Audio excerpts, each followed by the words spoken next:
Hello, everybody. Thank you for joining me today. I do truly appreciate it. And I'm here to talk about a book that I read recently called Don't Fear the Reaper by Stephen Graham Jones. And I've already done a book review on the first book in the Indian Lake Trilogy, and that was called My Heart is a Chainsaw.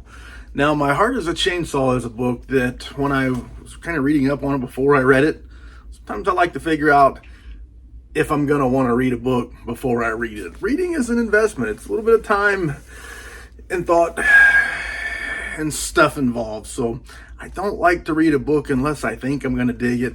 But reading a little bit ahead about My Heart is a Chainsaw, it was a book that had some mixed reviews. Very beloved by some, disliked by some. But I read My Heart is a Chainsaw, and for me it was a great book. I really enjoyed it. I love the world. I love the characters. I love the town. I mean, it's a flawed town, but I liked being there, being in that setting, in that story. So I was really excited to jump into Don't Fear the Reaper.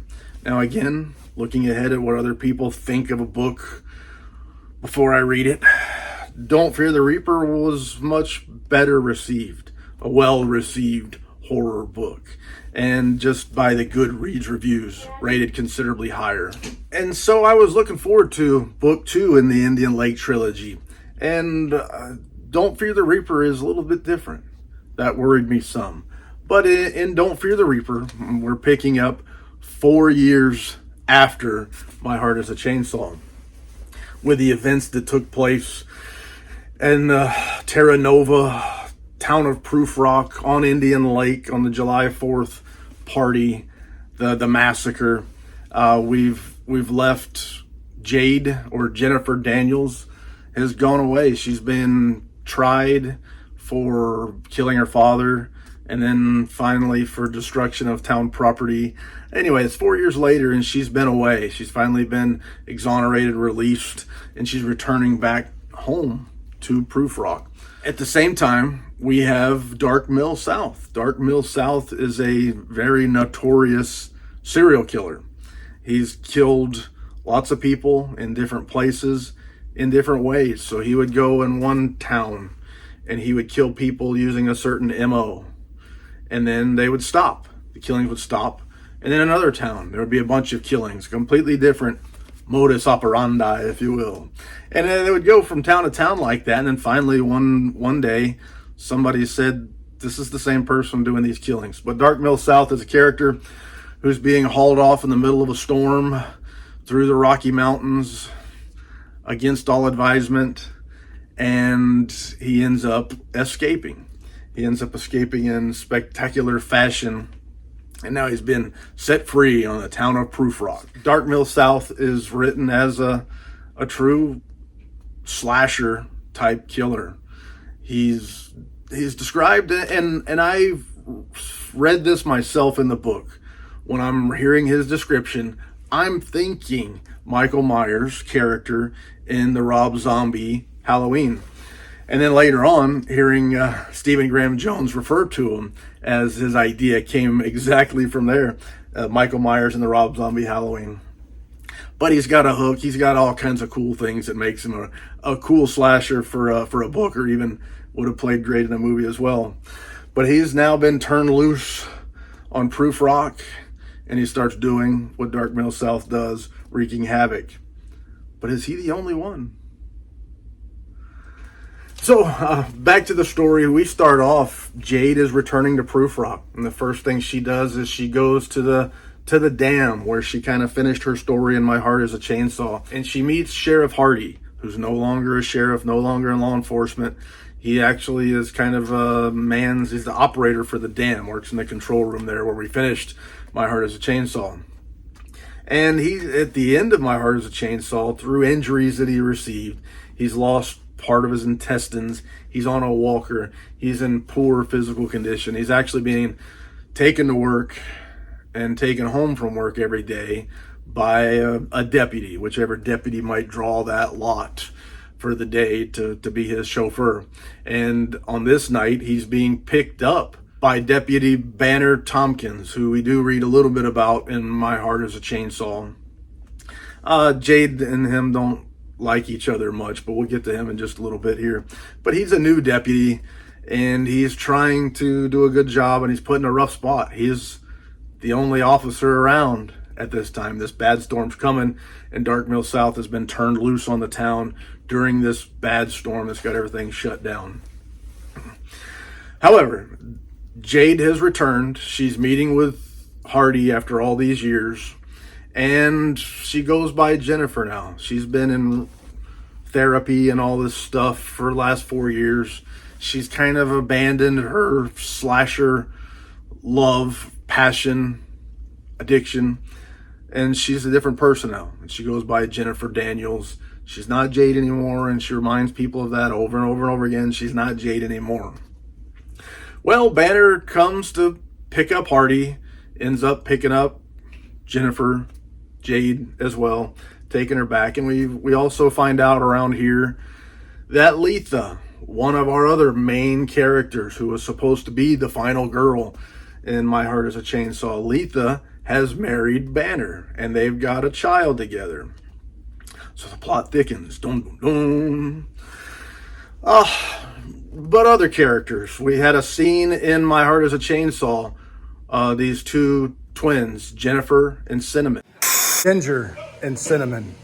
Ginger and Cinnamon. On a yacht.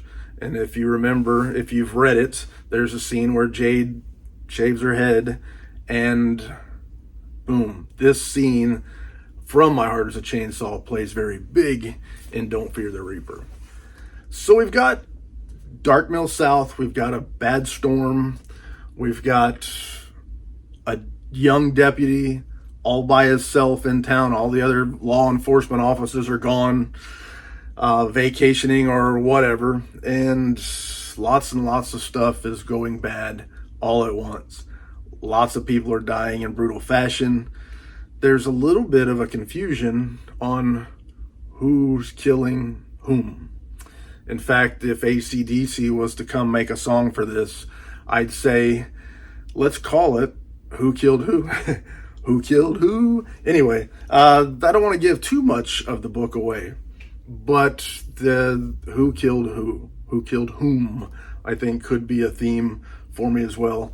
One thing that's not going to be a spoiler, it does have a really cool, very, very final scene, if you will, where if it was a movie, it would end on a still shot.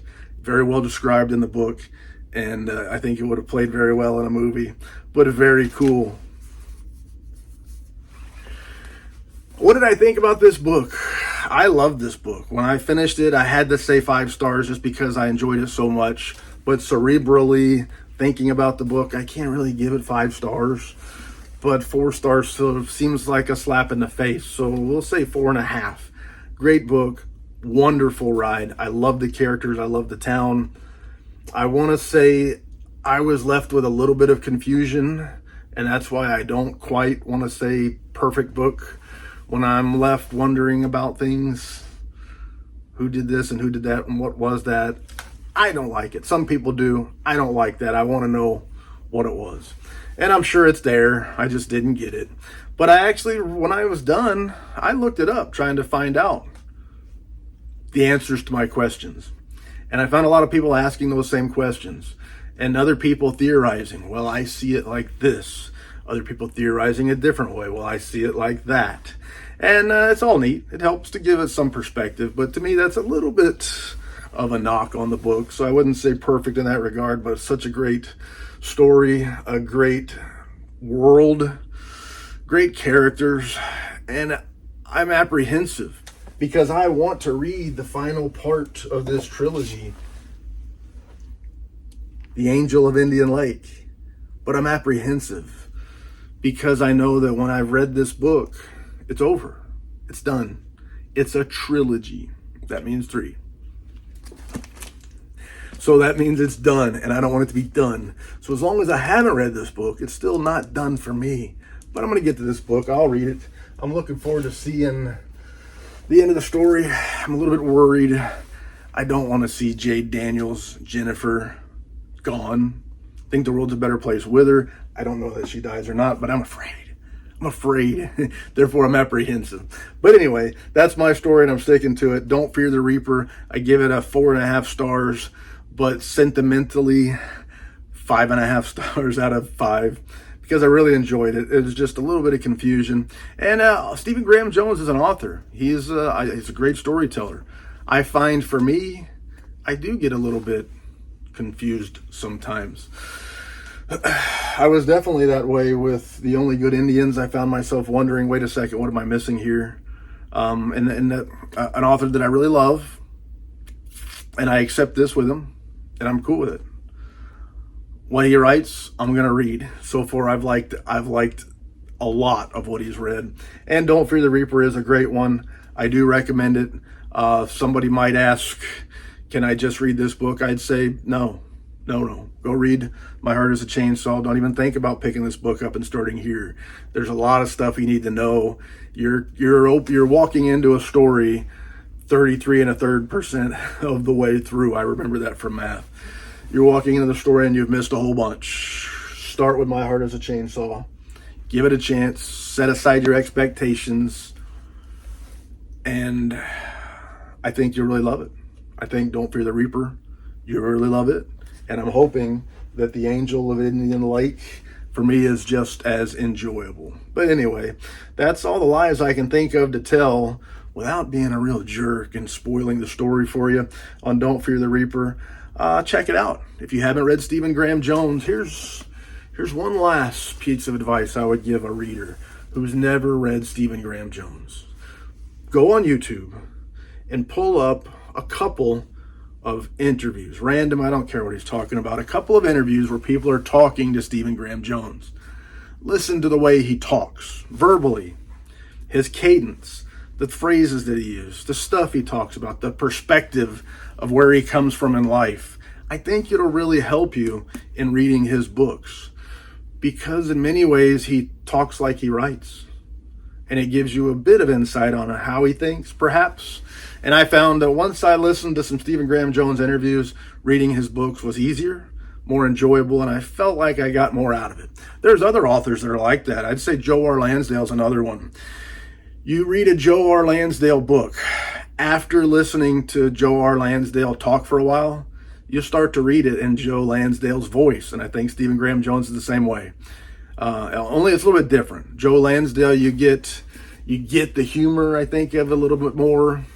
Where Stephen Graham Jones, I think you kind of understand it a little bit better. So that's my recommendation. Listen to a couple of interviews, watch him talk, read some of his books. I'm pretty sure you'll dig it. I sure did. Thank you for your time. I do truly appreciate it. C'est la vie, baby. Doo-doo.